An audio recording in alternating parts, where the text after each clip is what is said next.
지하철을 탈 때마다 목숨을 걸어야 한다면 여러분 지하철 타시겠습니까? 우리에게는 안전하고 편리한 지하철이 누군가에게는 죽음의 장소가 되고 있는데요.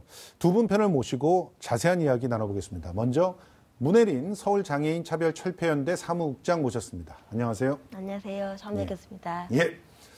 정종화 36대 보건복지대학장이자 사회복지학과 교수님 모셨습니다. 안녕하세요. 안녕하세요. 정답입니다. 예.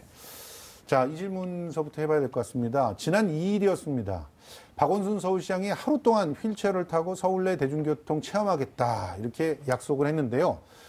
그런데 사무국장께서 보시기에는 박원순 시장의 첫 체험 장소가 신길역이 돼야 된다. 네. 이렇게 주장을 하셨어요. 네. 왜 하필이면 신길역일까요? 저도 박원순 시장님의 이런 기사를 들었는데요. 예. 사실상 시장님이 하루 동안 휠체어를 타고 장애인의 이동권의 문제점이 무엇인지 파악을 하시겠다는 점에 있어서 대단히 좀 감사하다는 마음은 들지만 한편으로는 이 장애인의 이동권의 문제가 어제 오늘 하루 이틀 만의 문제가 아니었거든요. 그렇죠. 이러한 문제들이 지속적으로 있어왔고 이런 문제들을 지속적으로 문제제기를 했음에도 불구하고 여전히 이런 문제들이 남아있다는 것은 아직까지 서울시가 그리고 교통공사가 제대로 문제를 해결하지 못한 점에서 남아있다는 부분이거든요.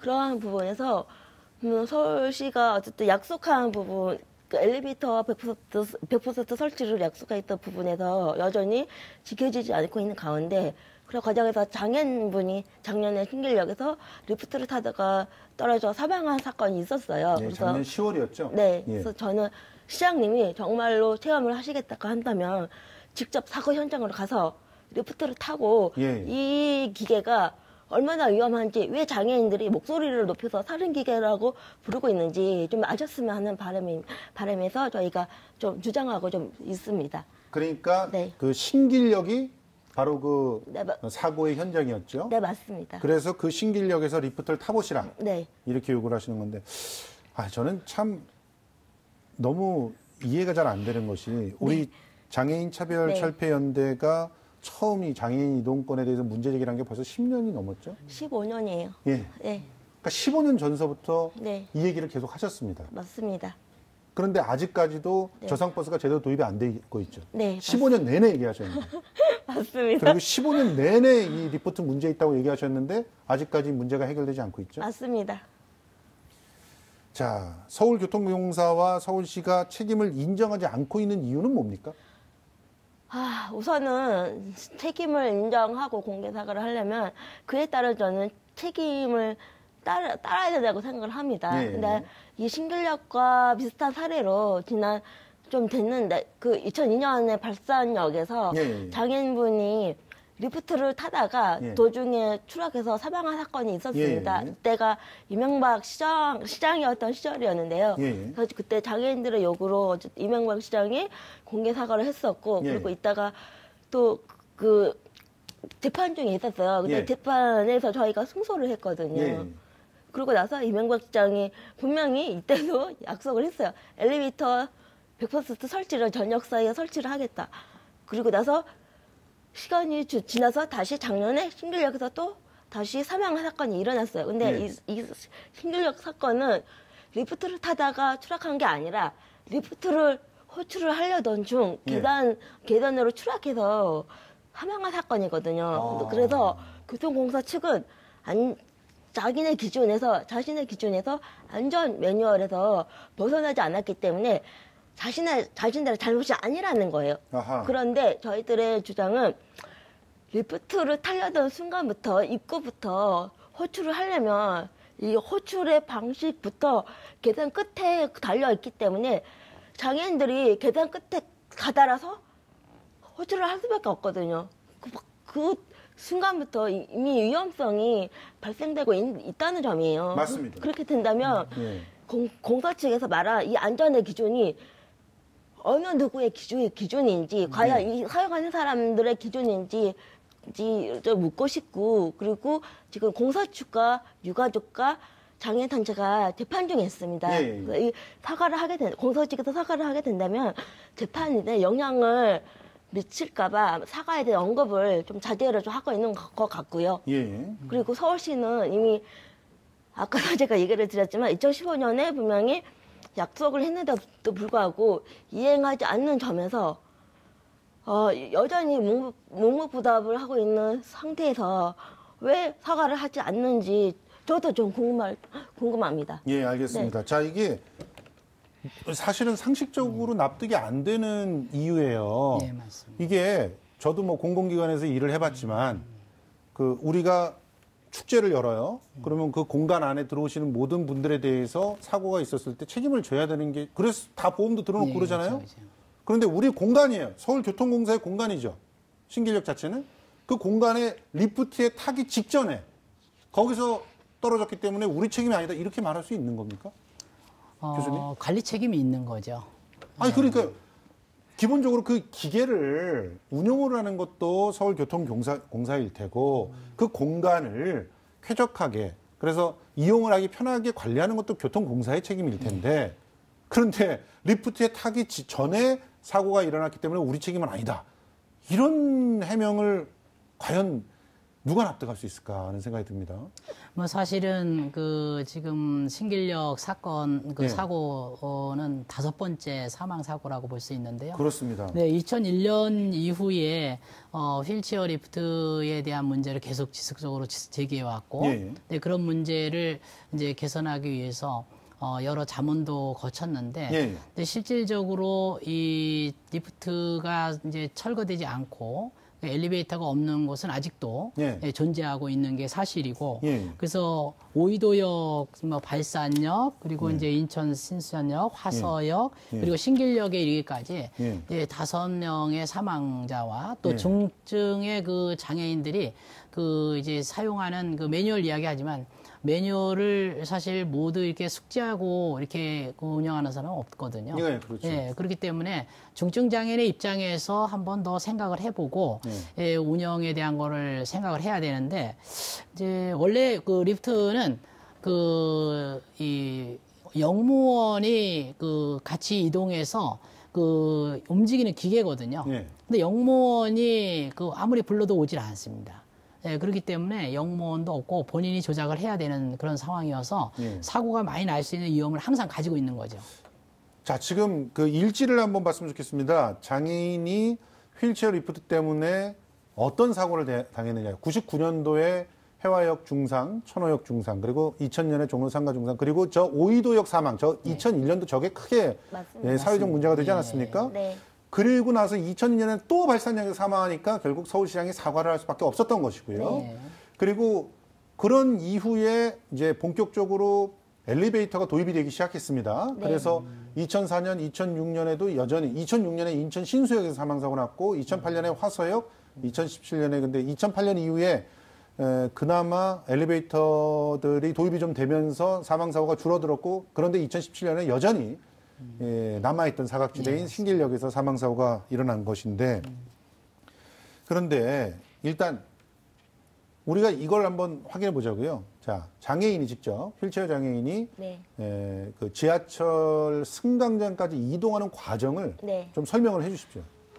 아직까지 서울시내 역사에 엘리베이터가 설치되어 있지 않는 역사가 21개의 역사가 됩니다. 예. 이 21개 역사 중에서 대부분의 환승역도 대부분 아니 5개 역 정도 포함되어 있고요. 신길역도 환승역이에요. 네, 신길역도 환승역이 있고 물론이고 이제 충무로역도 같이 예. 포함되어 있고요. 근데 충무로역도 엘리베이터가 없어요? 없습니다. 충무로역도 4호선과 3호선 사이에 환승을 하려면 반드시 4호선 라인 쪽에는 엘리베이터가 있지만 3호선 라인 맞아요. 쪽에는 아, 엘리베이터가 그렇군요. 없고 3호선 쪽에는 없군요. 리프트가 있어요. 그래서 예. 그것들을 타려면 장애인들은 어쩔 수 없이 그 기계를 타야 되는데 예. 사실상 보통 시민들은 그러니까 지하철 역사를 이용을 하려면 그냥 보통 입구에서부터 계단을 이용해서 예.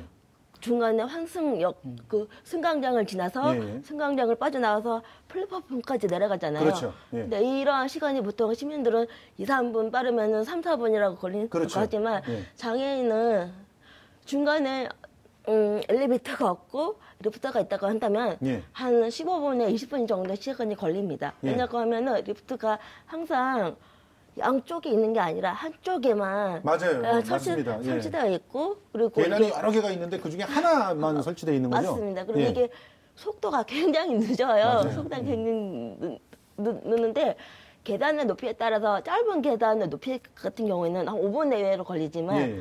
신길역이나 신길역은 엄청 길죠, 지금. 네, 네. 충무로역이나 그리고 충무로역도 또 그렇고요. 구선역이라는 곳도 있어요. 예. 이 구선역 같은 경우는 10분 이상의 시간이 걸립니다. 맞습니다. 그래서 한 명의 장애인이 아니라 두세 명의 장애인이 이용을 한다고 한다면 큰일이네요. 보통 30분, 40분의 시간이 걸리는 거죠. 그렇네요. 네.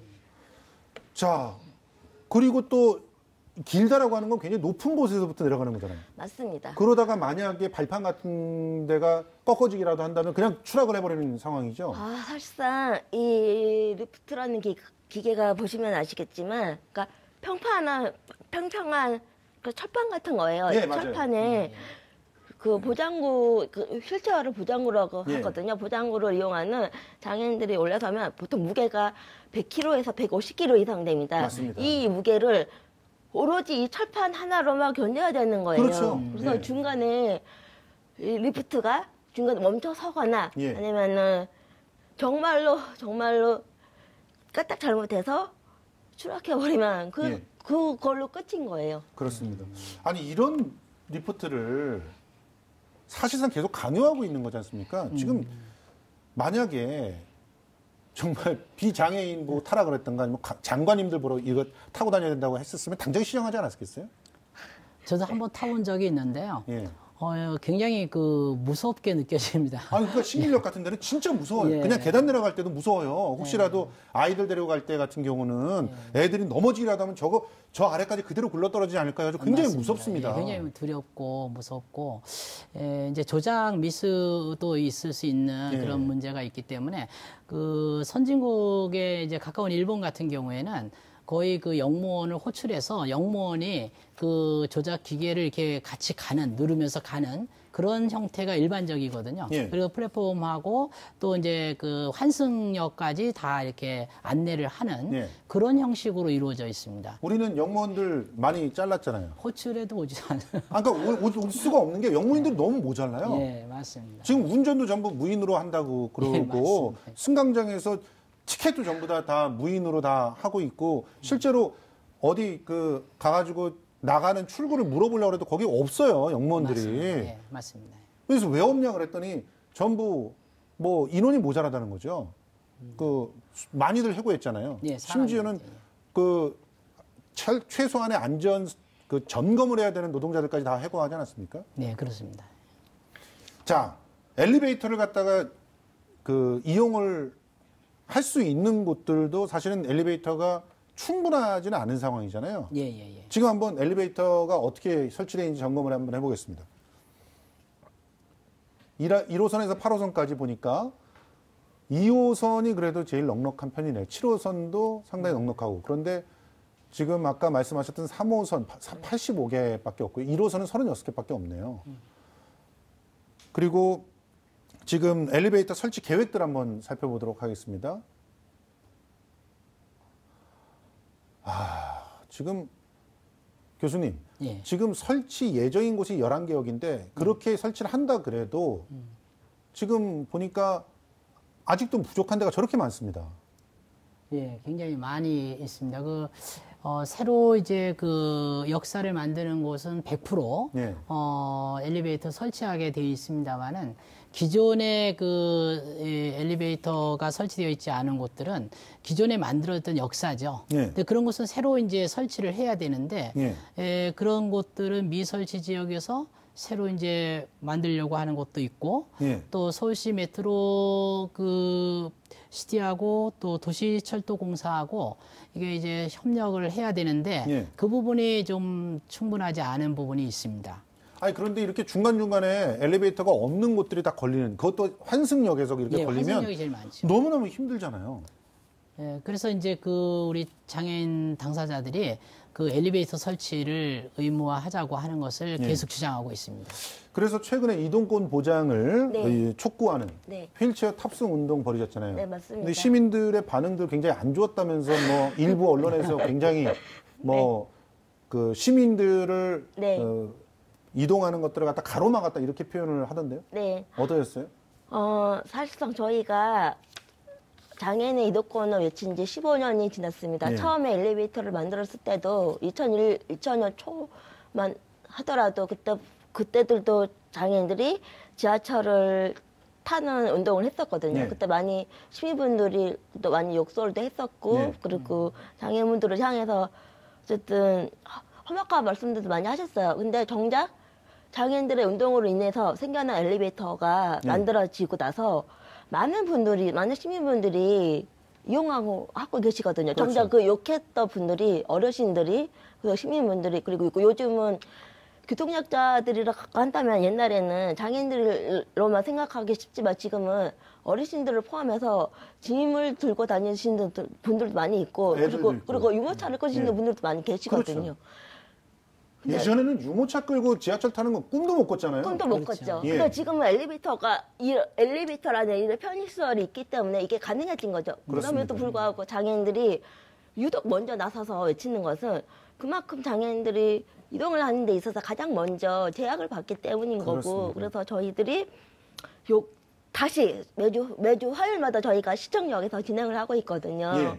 진행을 하고 있는 이유는 서울시와 교통공사로부터 공개적인 사과와 그다음에 분명히 서울시가 약속했던 부분 2020년까지 서울 시내 전 역사에 엘리베이터 100% 설치에 대한 것들을 다시 한번 확답받고자 요구를 하고 있고 알겠습니다. 그 과정에서 시민분들이 욕설을 하고 계시는 분들도 많이 계시지만 저희들의 이러한 요구를 이해하고 지지하시고 계시는 분들도 많이 그렇습니다. 계시거든요. 사실은 네. 약자가 편안하게 다닐 수 있는 곳은 모든 사람들이 편안하게 다닐 수 있는 곳이란 의미이기 때문에 네. 당연히 이런 부분들이 돼야 된다고 생각하는데 네. 지금 저상버스 한번 살펴보자고요. 네. 저상버스는 보급률이 얼마나 됩니까, 교수님?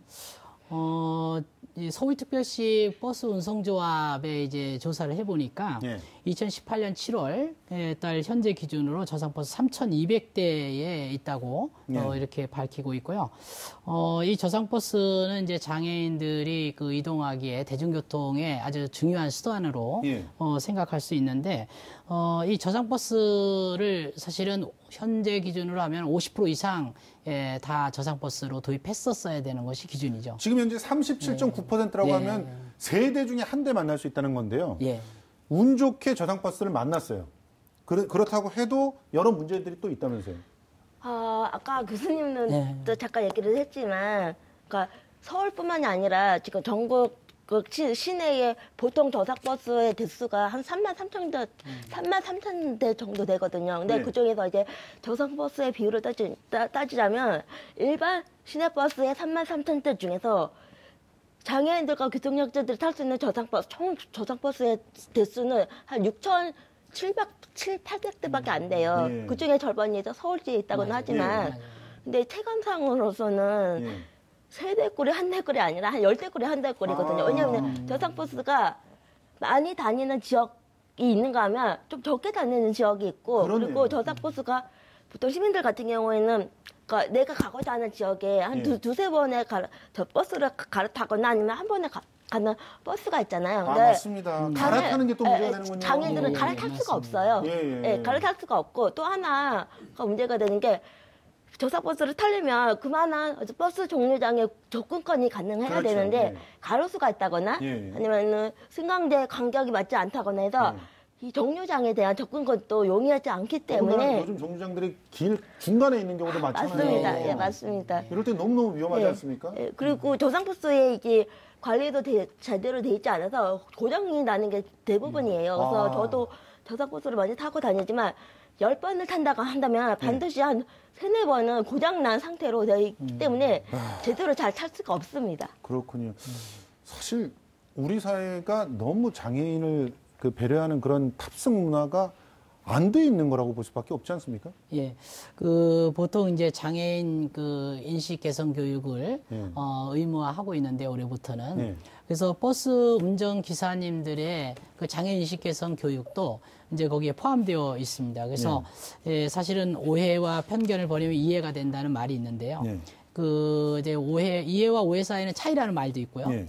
그래서 이 약간의 차이를 인정하면 그 배려라는 문화가 살아난다는 말이 있습니다. 그래서 장애인 인식 개선 교육을 올해부터 의무화하고 있으니까 버스 운전 기사님들의 그 인식 개선을 먼저 하고 또 시민들의 그 장애 인식 개선도 아주 절실히 요구되는 대목이라고 볼 수 있습니다. 선진국에는 아예 버스에 계단이 없다고 들었는데 그 장애인 이동권에 대해서 해외에 특별한 사례들이 좀 있습니까? 저도 이제 외국 선진국들을 많이 돌아다녀 봤는데요.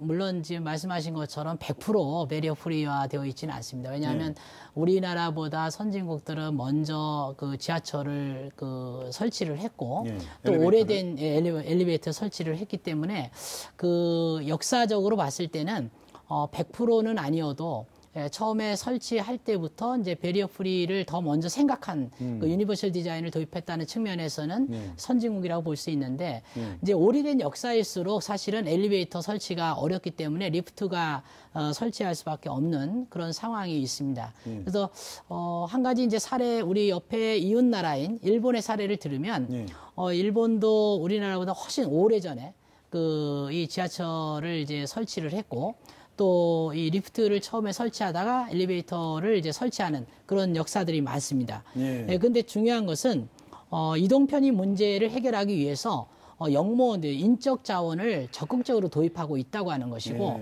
또 그러기에 해서 이제 사고를 줄이고 있는 그런 부분이 있습니다. 아니 일자리 없다고 뭐라고 할 게 아니라 지하철 영무원부터 늘려야 되는 거 아닌가 이런 생각이 좀 들고요.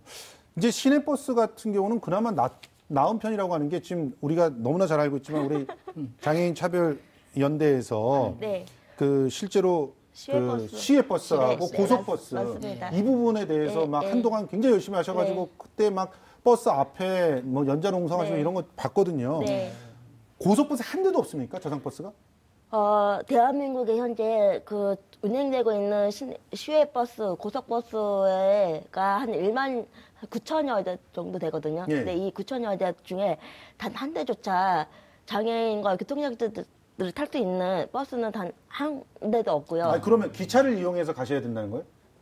기차도 KTX나 이런 게 있지만 이 부분도 역시 갈 수 있는 지역에 비해 갈 수 없는 지역들이 많이 많죠. 있어요. 왜냐하면 선은 정거장에 몇 개 없으니까. 그렇죠. 왜냐하면 장애인들이 만약에 서울역에서 출발해서 광주역에 도착을 했어요. 그럼 이 광주역에서 내려서부터 광주 지역 안으로 들어가야 되는데 여기에 갈 수 있는 방법이 없는 거예요. 시내버스가 아예 그렇죠. 없기 때문에. 저상버스가 없으니까. 없기 때문에. 참고로 그러면은 뭐 예를 들어서 2시간 가는 곳이 2박 3일 걸릴 때도 있다. 이게 사실이에요? 사실인 거죠. 왜냐면은 다른 시민분들은 어쨌든 그러니까 기차가 생기고 나서 일일권의 생활이라고 하지만 여전히 장애인들한테는 시외 이동이라고 한다면 누군가에게 부탁을 하거나 누군가에게 부탁할 수 없으면 기차로 이용을 해야 되는데 이 기차도 역시 갈 수 있는 지역에 비해 갈 수 없는 지역이 많을 뿐더러 그리고 지역에 가서도 장애인이 이용할 수 있는 시내 저상버스라든가 그리고 장애인이 탈 수 있는 콜택시가 있는데 이 콜택시도 역시 그렇게 많지가 않아요. 그러니까 그 지역으로 가면 갈수록 더 적겠죠. 그렇죠. 그렇기 때문에 장애인들은 한번 이동을 하려면 보통 시간이 2-3배는 더 걸린다고 보면 됩니다. 아니 아예 한국의 대중교통은 정말 장애인을 생각하지 않고 만들었다라고 볼 수밖에 없는데 아니 법으로 사실 이동권이 보장되어 있지 않습니까? 보장되어 있습니다. 그런데 왜 이런 일이 벌어지는 걸까요, 교수님? 이 사실은 이제 그 예산 문제가 가장 크다고 볼 수 있고요. 돈입니까? 결국은 이제 국토부에서 예산을 이제 전국적으로 배치하고 그 예산을 확보해야 되는데 그런 예산들이 10년 전에 약속을 했지만 실질적으로 그 예산 확보에 있어서는 저조한 것이 사실입니다. 아니 법이 지켜지지 않는 거에 대해서 너무 화가 나시겠어요? 저희가 속된 말로 얘기를 하는 게 법이 있어서 법이라고 부르지 못하는 이런 것들을 법이 있어도 법이라고 부르지 못한다. 홍일동의 심정을 담아서 저희가 부르고 있거든요. 근데 이 법이 시행되지 않는 같은 경우는 우선은 교수님의 말씀대로 예산에 대한 문제도 있지만 강제성이 없어요. 그냥 공고사항으로만 되어 있고 이 법이 10년 전에 만들어졌기 때문에 지금의 현실과는 좀 동떨어진 부분이 있거든요. 네, 그래서 알겠습니다. 저희들이 이 법을 좀 개정을 하려고자 좀 같이 노력을 좀 하고 있습니다. 네. 그러면 서울시가 지금 2022년까지 네. 편의시설을 좀 갖추겠다라고 하는 내용은 간단하게 어떤 겁니까? 서울시 제3차 교통약자 이동편의 증진 계획을 이제 발표를 했는데요. 네, 이것을 이제 서울시는 이제 보행특별시로 만들겠다. 이렇게 이제 제시를 한 계획인 것입니다. 그래서 이 보행 개선 사업에 대해서 유니버셜 디자인을 도입하겠다. 예, 그리고 이제 장애물 없는 생활 환경, BF 인증을 하겠다. 그리고 이제 장애인 콜택시를 이제 확충하겠다. 그리고 바우처 택시를 이제 확보하고 2020년까지 마을버스에 저상버스를 도입하겠다 이렇게 했습니다. 그래서 마을버스는 사실은 민간 업자들이 대부분 운영하기 때문에 거기에 의무 규정이 없는데 이제 마을버스까지 확대하겠다고 했고 2022년까지는 서울 지하철 모든 역사에 이제 입구부터 승강장까지 휠체어 유모차 이동이 가능하도록 엘리베이터 설치하겠다. 그런데 이건 문제는 이제 계획인 거죠. 실질적으로 예산이 동반돼야 되는데 이제 예산이 얼마만큼 동반될 수 있는지가 굉장히 중요한 것입니다. 알겠습니다. 이런 부분에 예산 깎으시는 시의원들은 지켜보겠습니다. 사실은 무엇보다도 장애인들이 편하게 이동할 수 있는 그런 도시가 되어야 서울시가 더 자랑스러운 도시라고 말할 수 있지 않을까 이렇게 생각을 합니다. 시간 관계상 일단 얘기는 줄여야 되겠는데요. 너무나 안타까운 마음입니다. 다음번에 또 한번 출연해 주셔서 그때는 정말 이만큼 많이 개선됐다는 얘기를 많이 해 들려주셨으면 좋겠습니다. 자, 지금까지 문혜린 서울장애인차별철폐연대 사무국장 그리고 정종아 36대 사회복지학과 교수와 함께했습니다. 두 분 고맙습니다. 감사합니다. 고맙습니다.